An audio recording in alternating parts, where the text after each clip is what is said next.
shining in the setting sun.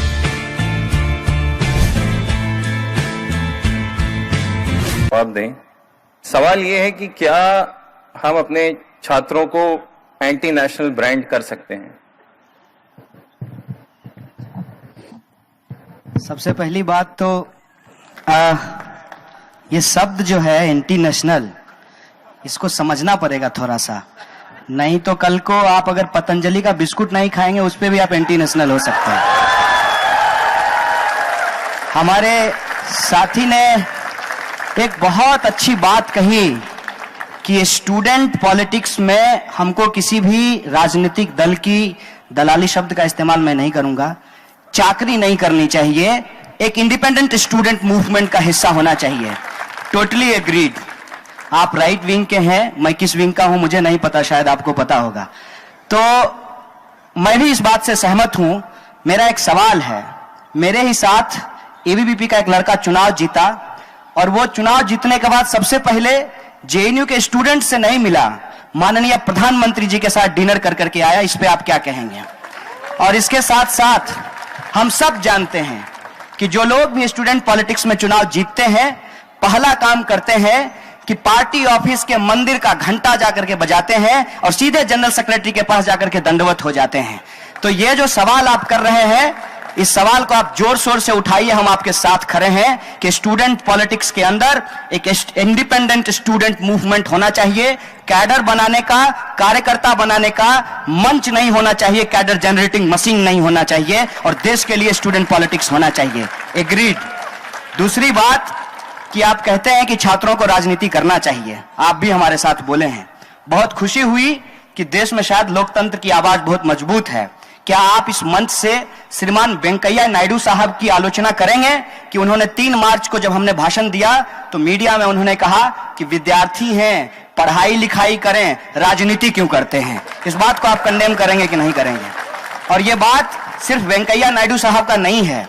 मैं जिस संगठन से जुड़ा हुआ हूं, ऑल इंडिया स्टूडेंट फेडरेशन, 1936 में बना और अटल बिहारी वाजपेयी भी उसके मेंबर थे, और बहुत सारे लोग, आई.के. गुजराल, साहिर लुधियानवी, तमाम सीवी रमन, कितने नाम लिया जा सकता है जो उसके मेंबर रहे।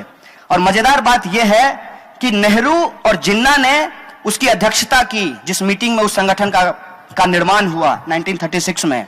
और नेहरू जी जब प्रधानमंत्री बने तो पटना जाकर के बोले कि विद्यार्थियों को राजनीति नहीं करनी चाहिए। आप बताइए कि डॉक्टर साहब चाहते हैं कि उनका बेटा डॉक्टर बने और नेताजी चाहते हैं कि उनका बेटा नेता बने, लेकिन कोई किसान और गरीब का बेटा पढ़ाई लिखाई करके, चप्पल घिस करके इस व्यवस्था को समझ जाए और इस व्यवस्था पे सवाल खड़ा करना चाहे तो आप कहते हैं कि राजनीति नहीं करें। मैं चाहता हूं कि अगर राजनीति में इथिक्स नहीं है, अगर राजनीति में लोगों के प्रति संवेदना नहीं है, अगर इस देश के अंदर जो मार्जिनाइज्ड सेक्शन के लोग हैं उनके पक्ष में बोलने की कुवत नहीं है, तो मैं समझता हूं कि वो राजनीति नहीं है, आपकी शब्दों में वो चाकरी है, और वो चाकरी नहीं करनी चाहिए, राजनीति करनी चाहिए। मैं ये कहना चाहता हूं। जो सवाल पूछा गया है नेशनल और इंटी नेशनल का, मैं बार बार इस सवाल का जवाब देता हूं कि इस देश के अंदर चाहे वो कोई भी हो, गोरा हो या काला हो, महिला हो या पुरुष हो, उत्तर भारतीय हो या दक्षिण भारतीय, जो इस देश के संविधान में भरोसा नहीं करता है वो एंटी नेशनल है, वो एंटी नेशनल है। अगर एंटी नेशनल की परिभाषा तय करनी है तो नेशनल की परिभाषा तय करनी पड़ेगी, और नेशनलिस्ट होने की परिभाषा किसी भी पार्टी ऑफिस के दफ्तर में तय नहीं होगा। वो तय होगा इस देश के संविधान से, संविधान की प्रस्तावना से, जिसका पहला लाइन कहता है हम भारत के लोग, हम भारत के लोग जिनके पास कर्तव्य भी हैं और अधिकार भी हैं। आप कर्तव्य करने के लिए कहते हैं और जब अधिकार मांगते हैं तो कहते हैं कि खुद से कर लीजिए। मेरा एक सवाल है साहब, स्वास्थ्य की बात जब हम करेंगे तो आप कहेंगे कि स्वस्थ भारत अभियान चल गया है, स्वच्छ भारत अभियान चल गया है, खुद से स्वच्छ रहिए। जब आपसे कहेंगे कि पढ़ाई लिखाई की बात तो आप कहेंगे कि बजट कट करना इसलिए जरूरी है कि सब्सिडी नहीं दे सकते हैं हम लोग क्योंकि हमने नियो लिबरलिज्म को एक्सेप्ट कर लिया है। जब हम आपसे ट्रांसपोर्ट मांगेंगे तो कहेंगे कोई दिक्कत नहीं है, डीएनडी फ्लाईओवर बना दिया है, पैसा दो, टोल कटाओ, सड़क पे चलो। मेट्रो की बात करेंगे तो पैसा वसूल लिया है मेट्रो बनाने वाली कंपनी, आज भी हमसे पैसा वसूल रहा है। ये जो एक पॉलिसी आई है जिसमें आप इस देश के नागरिक हैं सिर्फ वोट देने के लिए, बाकी सब कुछ आपको खुद से करना पड़ेगा, तो मेरा मन कई बार करता है कि जब इस देश के नागरिक सब कुछ खुद से ही करेंगे तो प्रधानमंत्री भी खुद ही क्यों नहीं बन जाएंगे, मुख्यमंत्री भी खुद ही क्यों नहीं बन जाएंगे। ये जो सवाल है, इस सवाल को हमको समझना पड़ेगा कि हमारा देश वेलफेयर स्टेट की बात करता है। वेलफेयर स्टेट में वो जो एक एक इंसान जो इस देश की टेरिटरी में पैदा हुआ है वो इस देश का एसेट है, वो स्टेट का एसेट है। स्टेट की ये रिस्पॉन्सिबिलिटी है कि उस स्टेट की सुरक्षा करे। आप मुझे बताइए कि आपके पास मोबाइल होता है तो आप उसके ऊपर लेमिनेशन चढ़ा लेते हैं, कवर लगा लेते हैं। आपके पास जूता होता है तो रोज पॉलिश मारते हैं। आपके पास कार होता है तो उसको मेंटेनेंस के लिए वर्कशॉप पे ले जाते हैं। जब आप अपने पर्सनल एसेट्स की सुरक्षा कर सकते हैं तो जो सोसाइटी का कलेक्टिव एसेट्स है आप उसकी सुरक्षा क्यों नहीं कर सकते हैं? आप लोगों के लिए शिक्षा और रोजगार की व्यवस्था क्यों नहीं कर सकते हैं? लोगों के लिए ट्रांसपोर्ट की व्यवस्था क्यों नहीं कर सकते हैं? हम 125 करोड़ लोग जो इस देश के अंदर पैदा हुए हैं, हमसे ये देश बनता है अगर हम बीमारी से मर रहे हैं, हम अगर बेरोजगारी से मर रहे हैं, हमें अगर हमारी आइडेंटिटी के चलते, चाहे हम माइनॉरिटी हो, चाहे हम दलित हो, चाहे हम महिला हो, आदिवासी हो, पिछड़ा हो, अति पिछड़ा हो, चाहे गरीब ब्राह्मण ही क्यों ना हो, अगर हमको मरने के लिए विवश किया जा रहा है, मैं समझता हूं ये देश का नुकसान है। और जब 70 लोग नोटबंदी के बाद मर गए हैं तो वो देश हित में नहीं मरे हैं, वो देश का नुकसान हुआ है जब 70 लोग मर गए हैं। इस बात को हमको समझना पड़ेगा। तो जो सवाल हमसे पूछा गया है कि आप विद्यार्थियों को एंटी नेशनल साबित कर सकते हैं कि नहीं कर सकते हैं, कर सकते हैं जब विद्यार्थी खड़ा होकर के कहे कि हमको इस देश के संविधान में भरोसा नहीं है। और जब हम इस देश के संविधान की बात कर रहे हैं तो एक बात स्पष्ट कर देते हैं कि वही संविधान हमको चुने हुए प्रधानमंत्री का, चाहे उनके पास 56 इंच का सीना हो या नहीं हो, फर्क नहीं पड़ता, उनकी आलोचना करने का अधिकार देता है। और संसद की आलोचना करना देश की आलोचना नहीं है, सरकार की आलोचना करना देश की आलोचना नहीं है, किसी व्यक्ति के ऊपर सवाल खड़ा करना देश के ऊपर सवाल खड़ा करना नहीं है, किसी विचारधारा का विरोध करना देश का टुकड़ा टुकड़ा करना नहीं है। और ये जो गलत बात लोगों के बीच फैलाई गई है उसके बारे में मैं बार बार सीना ठोक करके बोलता हूं कि अगर हमने देश के खिलाफ कुछ किया है तो इस देश के अंदर कानून है, वो कानून मुझे सजा देगा। कृपया आप कोर्ट बनने की कृपा ना करें, मैं आपसे ये कहता हूं। मैं ये भी कहता हूं कि अगर हमने कुछ भी गैर कानूनी किया है, वही कानून कहता है कि उन वकीलों को काले कपड़े पहना करके किसने इस बात की इजाजत दी कि एक अभियुक्त को पीट पीट करके मारने की कोशिश की गई? ये कौन से कानून की बात है? जब आप कानून की बात कर रहे हैं, देश की बात कर रहे हैं, संविधान की बात कर रहे हैं, लोकतंत्र की बात कर रहे हैं, तो मैं भी कानून की बात करता हूं कि आज 9 महीने हो गए हैं, यहां इस मंच से पुलिस को चैलेंज करता हूं कि आपने अभी तक हमारे खिलाफ चार्जशीट दायर क्यों नहीं किया है? क्योंकि आपके पास कुछ नहीं है। हम इस देश के लिए लड़ रहे हैं, इस देश के लोगों के हक और अधिकार के लिए लड़ रहे हैं, लेकिन उस बात को आप गुमराह करना चाहते हैं। लेकिन एक बात याद रखिएगा कि झूठ झूठ होता है, कितनी भी बार बोली जाए, कई बार उसके सच होने का भ्रम होता है, लेकिन झूठ झूठ होता है, वो सच नहीं हो सकता है। अगर आप आम के पेड़ के नीचे खड़ा होकर के कहेंगे कि ये कटहल का पेड़ है और वहां खड़ा होकर के कटहल कटहल कटहल बोलेंगे तो आम का पेड़ कटहल नहीं होगा। हमें इस देश के संविधान में भरोसा है और कृपया करके स्टालिन की कारगुजारियों को मेरे ऊपर मत थोपिए। स्टालिन ने क्या किया रसिया में, उसके लिए हम जिम्मेवार नहीं हैं। उसी तरीके से गोएबल्स ने क्या किया जर्मनी में, उसके लिए आप जिम्मेवार नहीं हैं। लेकिन जब आप जीतने के बाद मोदी जी का चरण स्पर्श करने जाते हैं, तब क्या अमित शाह जी कर रहे हैं, इसका जवाब आपको देना पड़ेगा। और चरण स्पर्श पे एक बात बोल दूं, ये तो भारतीय संस्कृति को मानने वाले लोग हैं। हमने लालू जी का पैर छू लिया तो इन्होंने कहा कि लालू जी का पैर क्यों छू लिया? हमने कहा भाई साहब, ये सवाल अगर कोई वामपंथी कहता तो समझ में आता। ये बात अब वो कह रहे हैं जो खुद को भारतीय संस्कृति का रक्षक होने का दावा करते हैं। किसी पिता के उम्र के व्यक्ति को अगर पैर छू लिया तो क्या गलत किया? लेकिन चुनाव जीतने के बाद पैर छूने के लिए आपकी तरह नहीं गया था। चुनाव जीत करके अपने विद्यार्थियों के बीच था और एकता की बात कर रहा था और उनको कह रहा था कि आपका फेलोशिप जो सरकार ने बंद किया है, उस सरकार को सड़क पर लेकर के आएंगे। और माननीय स्मृति ईरानी जी को सड़क पर ला करके खड़ा कर दिया और कहा कि फेलोशिप आप बंद नहीं कर सकते हैं। और फेलोशिप को बंद करने का फैसला साहब वापस लेना पड़ा। आप कहते हैं कि 18 वर्ष के वोटिंग राइट का अधिकार नहीं था, वो कब लड़े इसका इतिहास मुझे नहीं पता। लेकिन मैं आपसे एक बात पूछना चाहता हूं कि 18 वर्ष में बीवी चुन सकते हैं, सॉरी 18 वर्ष में प्रधानमंत्री चुन सकते हैं तो 18 वर्ष में बीवी क्यों नहीं चुन सकते हैं? यही मैं बार बार कहता हूं कि इस देश के नागरिक क्या खाएंगे, क्या पहनेंगे, किससे शादी करेंगे, किसको हां कहेंगे, किसको ना कहेंगे, ये आप तय नहीं करेंगे, इस देश का संविधान तय करेगा। इन्हीं शब्दों के साथ मैं बात को खत्म करना चाहता हूं। आने वाली है उसमें भी उन्होंने शायद लिखा भी होगा इन सब चीजों के बारे में।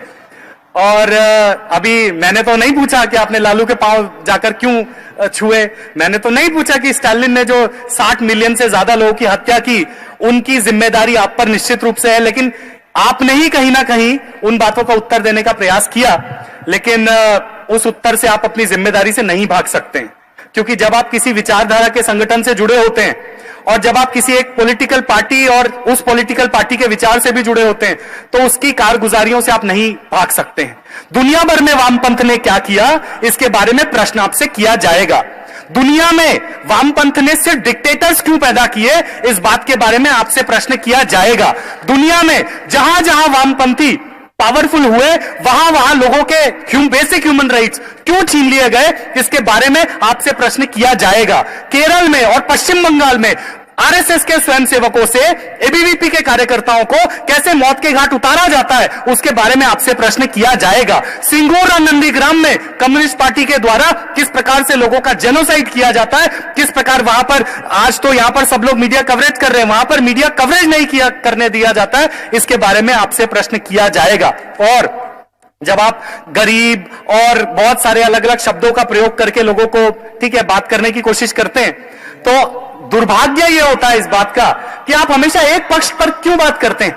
आपको कश्मीर में ह्यूमन एट्रोसिटीज हो रही हैं, आर्मी एट्रोसिटी कर रही है, इसके बारे में आपने स्टेटमेंट भी दिया था, वो तो खूब दिखाई देता है। लेकिन पत्थरबाजी हो रही है, विदेशों से पैसा आ रहा है, उसके आधार पर वहां पर पत्थरबाजी कराई जा रही है, ये आपको नहीं दिखाई देता। कश्मीरी पंडितों को वहां से मार मार के निकाल दिया गया, आज वो अपने ही देश में माइग्रेंट बनकर रह रहे हैं, कितनी बुरी स्थिति में रह रहे हैं, वो आपको कभी नहीं दिखाई देता। ये डबल स्पीक क्यों? आपको टेररिज्म कभी नहीं दिखाई देता, आपको आजादी अलग अलग चीजों से चाहिए, लेकिन आपने कभी नहीं कहा आतंकवाद से आजादी चाहिए, अलगाववाद से आजादी चाहिए, नक्सलवाद से आजादी चाहिए। और बहुत आप कई बार आप अचानक से वामपंथी बहुत फेमिनिस्ट हो जाते हैं, लेकिन ट्रिपल तलाक की बात आते ही मुंह पे जिप लग जाती है, क्योंकि फिर कोई और पक्ष आगे आ जाता है। बहुत ह्यूमन राइट्स की बात करते हैं, लेकिन फौजियों की और सीआरपीएफ के जो जवान नक्सलियों के द्वारा मारे जा रहे हैं उनके ह्यूमन राइट्स की बात करें तो ताला लग जाता है। आपने कहा कि मोदी जी से मिलकर आते हैं, मैं तो आपकी बेसिक डेमोक्रेसी की समझ पर ही मुझे हंसी आती है, क्योंकि किसी देश का प्रधानमंत्री किसी पार्टी का प्रधानमंत्री नहीं होता है। किसी देश का प्रधानमंत्री उस देश का प्रधानमंत्री होता है। नरेंद्र मोदी जी इस देश के प्रधानमंत्री हैं, जितना अधिकार मेरा उनके ऊपर होगा उतना आपका भी है। आप भी जाकर मिलिए, मैं तो कहता हूं, अपने अच्छे सुझावों को उनके सामने रखिए, लेकिन इंटेंशन सुझाव देने की या कुछ अच्छा करने की है ही नहीं। इंटेंशन तो सिर्फ अक्यूज करना है, सिर्फ आरोप लगाने हैं, सिर्फ उनके खिलाफ माहौल बनाना है, क्योंकि आपके जो विचार है, वामपंथ का जो विचार और आपकी जो वामपंथी पार्टियां हैं, ये विचार जो जेएनयू की लाइब्रेरी में एक कोने में सड़ रहा है, दुनिया में यूएसएसआर से जिन किताबों को फेंक दिया गया, चाइना से जिन किताबों को आज फेंक दिया गया, वो किताबें यहां पता नहीं कहां से किनारे से आप चुनकर लाए हैं, और उनके आधार पर जिस विचार को दुनिया ने रिजेक्ट कर दिया, जो कहीं नहीं चला, उस विचार को लेकर आते हैं आप, और फिर दूसरे विचार के लोगों पर सिर्फ आरोप और आरोप। What is your model? What is your contribution? आप क्या मॉडल पेश करना चाहते हैं? डिक्टेटरशिप का मॉडल, स्टालिन का मॉडल, की लेनिन का मॉडल, की माओ का मॉडल, की बुद्धदेव भट्टाचार्य का, सिंगूर और नंदीग्राम का मॉडल? कौन सा मॉडल आप पेश करना चाहते हैं? ये सवाल से आप कितनी भी कोशिश कीजिए, कितना भी न्यूट्रल बनने की कोशिश कीजिए, आप नहीं भाग पाएंगे। और मैं तो कहता हूं, देश के प्रधानमंत्री आज नरेंद्र मोदी जी हैं। नरेंद्र मोदी जी अगर जो कुछ अच्छा कर रहे हैं उसको अप्रिशिएट करने की हिम्मत भी आप में होनी चाहिए। स्वच्छ भारत अभियान, अगर देश में स्वच्छता होगी, आपको कोई नुकसान हो जाएगा क्या? कोई अच्छा काम कर रहा है तो अनबायस्ड तरीके से उसका तो समर्थन कीजिए। देश का दुर्भाग्य देखिए, आयरनी देखिए, नोटबंदी हुई, नोटबंदी से सामान्य जन कितना प्रभावित है, उसको मदद कितनी करनी है, अलग अलग स्टेट में और पार्टियों की भी सरकारें हैं, क्या वहां पे मैनेजमेंट करना है उसके ऊपर ध्यान नहीं है। 200 से ज्यादा सांसद संसद में धरने पर बैठे हैं। और क्यों धरने पर बैठे? कि भ्रष्ट, हमारे जो काला धन है, हमारे जो 500 और 1000 के नोटों में काला धन चला गया, वो रुकना चाहिए। अरे टेररिस्ट नक्सलवादी, अलगाववादी, उन तक जो धन रुका नोटबंदी होने की वजह से, उसका आपने एक भी शब्द में उसका स्वागत नहीं किया, आपको बिल्कुल भी अच्छा नहीं लगा। और प्रश्न जो था कि एंटी नेशनल और नेशनल, देखिए हम लोगों ने 9 फरवरी को भी इस बात को कहा, 10 फरवरी को उसके बाद भी लगातार इस बात को कहा। कन्हैया कुमार जी तो वहां पर प्रत्यक्ष रूप से उपस्थित ही थे। और जहां तक डेमोक्रेसी की बात करें, मुझे खुशी है क्योंकि ये इस देश में डेमोक्रेसी है, इसलिए कोर्ट डिसाइड करेगा। मैंने पहले भी कहा है कि हमेशा हम कोर्ट पर ही विश्वास करते हैं कि कोर्ट करेगा। ये कोई यहां पर नक्सलवादियों के कंगारू कोर्ट नहीं चलते हैं कि जहां पर एक लट डंडे के आधार पर कुछ डिसाइड होगा। लेकिन 9 फरवरी को जब देश विरोधी नारे वहां पर लग रहे थे, जब भारत तेरे टुकड़े होंगे और भारत की बर्बादी तक जंग रहेगी, ऐसे ऐसे दुर्भाग्यपूर्ण नारे जो भारत के इतिहास में शायद कभी कैंपसों में नहीं सुनाई दिए, इस प्रकार के नारे जब वहां पे लग रहे थे और आपने वो लगाए, आपने उन्हें रोकने का आपका कोई कर्तव्य न रहा, उस कर्तव्य से जो भागने की आप कोशिश कर रहे हैं वो निश्चित रूप से गलत है। और जब हम नेशनलिज्म क्या है इसके ऊपर डिबेट हो सकती है, आप भारत माता की जय बोलिए, आप वंदे मातरम बोलिए, आप भारत अम्मी की जय बोलिए, आप जय हिंद बोलिए, आप मत बोलिए कुछ भी, आप चुप रहिए, इसकी आपको पूरी आजादी है और भारत का संविधान हमें आजादी देता है। लेकिन आप भारत की बर्बादी की बात करेंगे तो यह एंटी नेशनलिज्म है, भारत को तोड़ने की बात करेंगे तो यह एंटी नेशनलिज्म है। और जब जब जिस कैंपस में, भारत के जिस भी कोने में कहीं भी कश्मीर की आजादी के, भारत की बर्बादी के, भारत को तोड़ने के, भारत के टुकड़े करने के, आतंकवाद के समर्थन में, नक्सलवाद के समर्थन में, अलगाववाद के समर्थन में कहीं भी चाहे सिर्फ नारेबाजी की जाए और चाहे उस प्रकार का कोई काम किया जाए, तो सीना ठोककर एबीवीपी के कार्यकर्ता वहां पर खड़े रहेंगे उनका विरोध करने के लिए। चाहे दिल्ली विश्वविद्यालय में हजारों की संख्या में खड़े हो, चाहे जेएनयू में 30, 40, 50, 60 जितनी भी उस समय हमारी संख्या होगी, हम डटकर खड़े रहेंगे, क्योंकि हमें गर्व है इस बात का कि हम भारत माता के पुत्र हैं। हमें गर्व है इस बात का कि हम इस भारत देश में रहते हैं जहां पे हमें सभी अधिकार मिले हुए हैं, जिसका अन्न और धन खा रहे हैं, जो माता हमें पाल रही है, हमें निश्चित रूप से उसके ऊपर गर्व है। और हमारी तो संस्कृति रही है, अथर्ववेद में कहा गया, माता भूमि पुत्रो अहम पृथिव्या। हम क्यों ना, अगर हम अपने देश को, अपनी, चाहे आप इसे जमीन कहें, चाहे सांस्कृतिक भूभाग को कहें, अगर हम उसके ऊपर गर्व करते हैं तो और उसको अपनी माता के रूप में सम्मान देते, तो आपको काय बात की टेंशन, आपको क्यों प्रॉब्लम हो रही?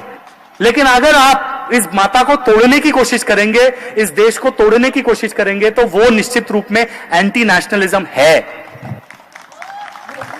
Thank you very much, both Kanhaiya and Saket. I'll give you guys a break and request Avijit to give us a historical perspective of JNU.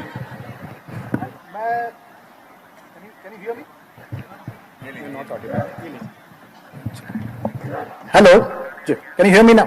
चलिए, मेरी हालत कुछ ऐसी है जैसे वो राहुल द्रविड़ और लक्ष्मण का जो लंबा पार्टनरशिप था, वो होने के बाद जो बाकी में पैविलियन में जो बैट्समैन था पैड बांध के बैठा हुआ था, मेरी हालत कुछ वैसी है। मेरी हालत कुछ फिल्म दीवार में परवीन बॉबी जैसी है, कब आई और कब गई पता ही नहीं चला, क्योंकि दो महारथी जो है अमिताभ बच्चन और शशि कपूर, सारी इनकी डायलॉगबाजी चल रही थी। लेकिन भाई साहब, मुझे थोड़ी छोटी सी बात करना, क्योंकि मैं ये बात शिकायत के हिसाब से नहीं कह रहा हूं, मैं आनंद से कह रहा हूं। मुझे ये बहुत अच्छा लग रहा है कि जिस यूनिवर्सिटी से मैं आता हूं, वहां से दो इतने अच्छे पॉलिटिशियंस, फ्यूचर पॉलिटिशियंस हमारे देश के लिए आ रहा है, मुझे बहुत अच्छा लग रहा है। अधिकतर बातें जिसको मैं तैयार करके आया था बोलने के लिए, वो ये लोग बोल चुके हैं, इसलिए मैं चाहता हूं कि डायलॉग यही कायम रखें। मैं एक दो सिर्फ बातें छोटा सा बोलना चाहता हूं, जो कि मुझे जेएनयू के बारे में लगता है बोलना चाहिए। लोग कहते हैं कि जेएनयू प्रिविलेज्ड यूनिवर्सिटी है या नहीं है, मुझे पता नहीं। मैं कहता हूं जेएनयू एक प्रिविलेज्ड यूनिवर्सिटी है। मैं इसलिए कहता हूं जेएनयू एक प्रिविलेज्ड यूनिवर्सिटी है, क्योंकि जेएनयू में जो सुविधाएं मिलती हैं वो देश के बाहर की अधिकतर यूनिवर्सिटीज में नहीं मिलती हैं। तो हमें यह बात मान के चलनी चाहिए कि हम प्रिविलेज्ड हैं और हम वॉइस है ऑफ द अंडर प्रिविलेज्ड, हमें इस हिसाब से बात चलनी चाहिए। एक प्रॉब्लम जो मैं जेएनयू में देख रहा हूं, राइट फ्रॉम जो 80s में नहीं था और अभी है, वो कुछ हद तक जिस तरह से ये लोग बातचीत कर रहे थे, मुझे ये नजर आ रहा है। एक तो ये है कि भाषण ज्यादा हो रहा है, ये बोल बहुत अच्छा रहे हैं लेकिन सुन थोड़ा कम रहे हैं। और ये बहुत जरूरी है आजकल के देश में जो which we call polarise times, इस समय में एक दूसरे को सुनना बहुत जरूरी है। तो मैं सिर्फ इतना बोलूंगा कि while you are very good at speeches, आप खड़ा होकर बोलते हैं, बहुत अच्छा बोलते हैं और आपसे ज्यादा अच्छा शायद कोई नहीं बोलता, आप बोलते हैं, पर आप ये देखिए कि नरेंद्र मोदी भी खड़ा होकर बोलते हैं, केजरीवाल भी खड़ा होकर बोलते हैं, सुनते कम है। हमें बोलने वाले अच्छा बोलते हैं, बोलिए, लेकिन what we need is not speeches but dialogue. We should need to talk to each other, that is the most important thing I feel. And I think we should be mature. ये maturity जो है हमारे students के लिए सबसे ज्यादा जरूरी है, स्टूडेंट पॉलिटिशियंस के लिए मैच्योरिटी बहुत जरूरी है। And maturity, by maturity I don't mean how much you understand of left politics और right wing politics, how much you have studied. Maturity is a very simple thing. It is being able to appreciate the other person's point of view, understand and appreciate the other person's point of view. This is what we need, not only in JNU, but also outside.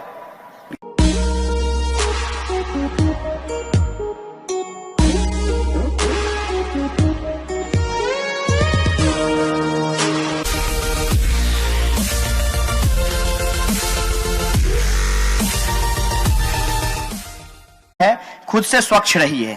जब आपसे कहेंगे कि पढ़ाई लिखाई की बात, तो आप कहेंगे कि बजट कट करना इसलिए जरूरी है कि सब्सिडी नहीं दे सकते हैं हम लोग, क्योंकि हमने नियो लिबरलिज्म को एक्सेप्ट कर लिया है। जब हम आपसे ट्रांसपोर्ट मांगेंगे तो कहेंगे कोई दिक्कत नहीं है, डीएनडी फ्लाईओवर बना दिया है, पैसा दो, टोल कटाओ, सड़क पे चलो। मेट्रो की बात करेंगे तो पैसा वसूल लिया है मेट्रो बनाने वाली कंपनी, आज भी हमसे पैसा वसूल रहा है। ये जो एक पॉलिसी आई है जिसमें आप इस देश के नागरिक हैं सिर्फ वोट देने के लिए, बाकी सब कुछ आपको खुद से करना पड़ेगा, तो मेरा मन कई बार करता है कि जब इस देश के नागरिक सब कुछ खुद से ही करेंगे तो प्रधानमंत्री भी खुद ही क्यों नहीं बन जाएंगे, मुख्यमंत्री भी खुद ही क्यों नहीं बन जाएंगे।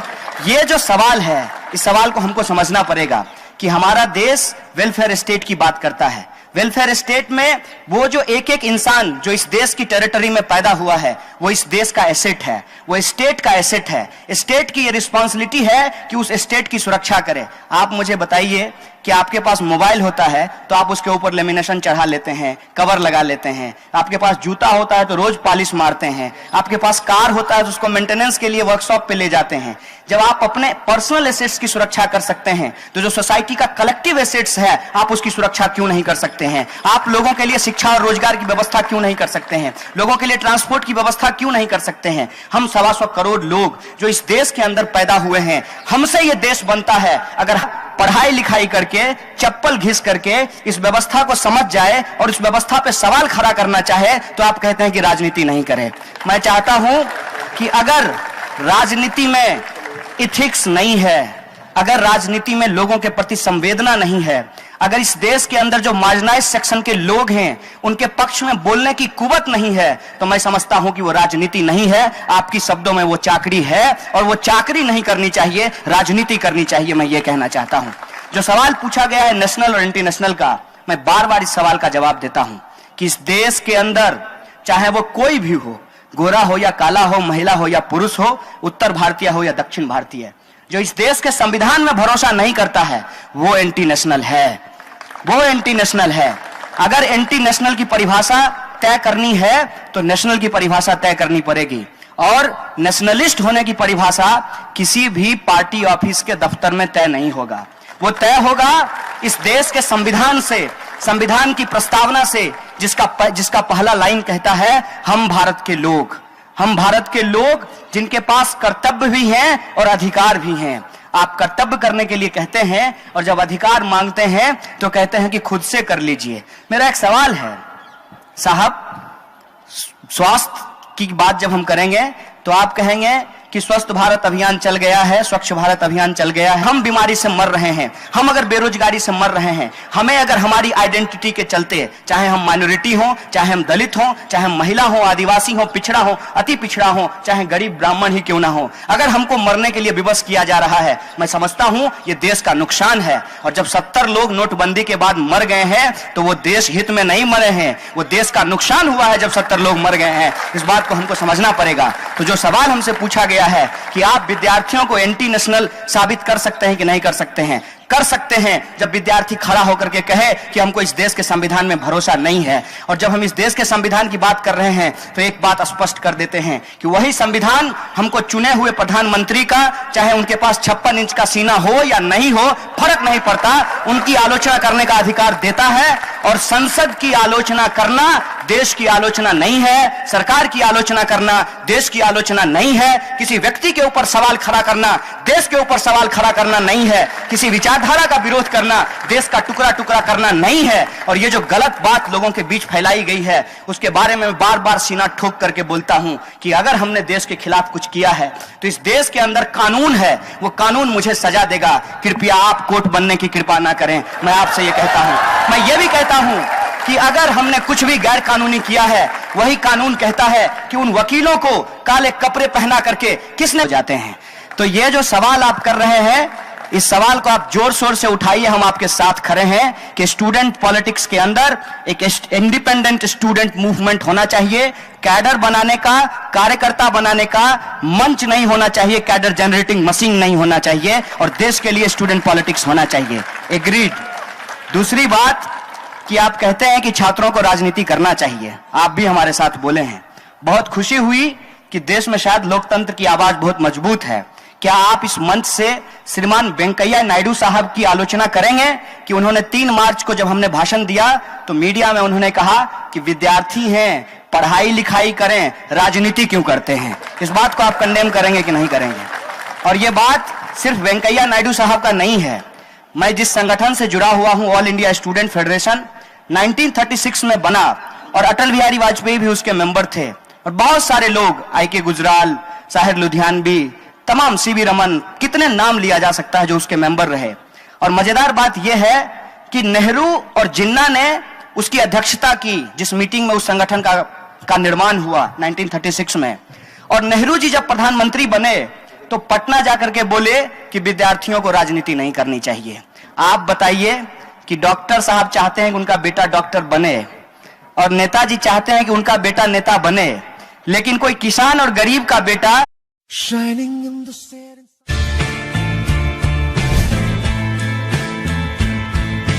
जवाब दें।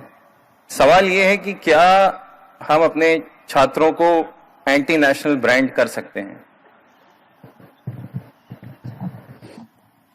सबसे पहली बात तो ये शब्द जो है एंटी नेशनल, इसको समझना पड़ेगा थोड़ा सा, नहीं तो कल को आप अगर पतंजलि का बिस्कुट नहीं खाएंगे उस पे भी आप एंटी नेशनल हो सकते हैं।